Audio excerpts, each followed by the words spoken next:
Nazi Germany fought two simultaneous wars: the military war against the Allies and the genocidal war against the Jews. It launched the first on September 1st, 1939, riding roughshod over Poland and daring the British and French to protest.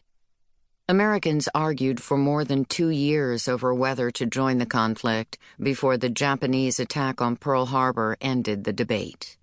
The Second War began in 1941, when a decade of racial and religious persecution morphed into a plan to annihilate the Nazis' innocent enemies.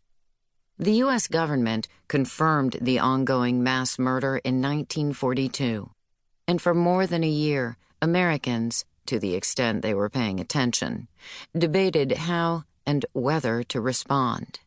Finally, in 1944, the United States began fighting the Second War. On a drizzly Sunday in the middle of January, John Paley, a young assistant to the Secretary of the Treasury, walked from his office to the White House at lunchtime, and when he emerged, the United States had entered the war against the Nazi extermination of European Jews. When the war in Europe ended 17 months later, tens of thousands of people, Jewish and non-Jewish, were alive due to the outcome of Paley's meeting. A new government agency, the War Refugee Board, WRB, had been born.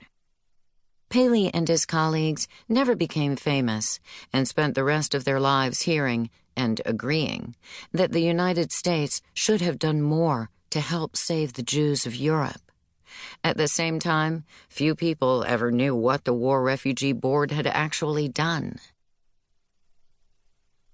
The odds that day, January 16, 1944, were stacked against John Paley. President Franklin Roosevelt had the flu. Rumors flew around official Washington about his ill health, a topic of particular concern, because the Democratic National Committee met that weekend to debate nominating him for an unprecedented fourth term. The president felt physically weak and postponed things he wasn't up to doing.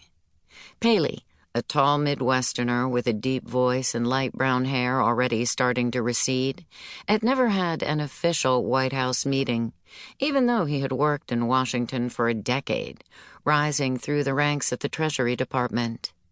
Since 1940, when he was just 31, Paley had overseen foreign funds control, responsible for keeping billions of dollars out of the hands of America's enemies. With a staff of nearly 1,500, Foreign Funds Control also supervised the small amounts of relief money sent from the United States into Europe. This did not exactly qualify Paley or any of his colleagues as humanitarian aid specialists. Many people, including military officials, believed the United States could only truly help the victims of the Nazis and their collaborators by winning the war as soon as possible. Everything else was a distraction and a diversion of resources. Paley thought they could do more than just fight militarily. But would Roosevelt? Most worryingly, Paley's news would undoubtedly upset the president. His friends had been lying to him, and Paley, a man Roosevelt couldn't have picked out of a lineup, had the proof. Paley's plan, an incredibly risky one, was to argue that if the president did not act immediately and follow the Treasury Department's advice, his legacy as a defender of the downtrodden would be forever marred. Millions had already died, but millions of lives were still at stake. Paley felt convinced that some could still be saved, but only if Roosevelt acted quickly. Paley entered the White House, stomped his shoes clean, hung up his hat and coat, still damp with wintry drizzle, and climbed the stairs to the president's private study. He readied himself for the most important meeting of his life.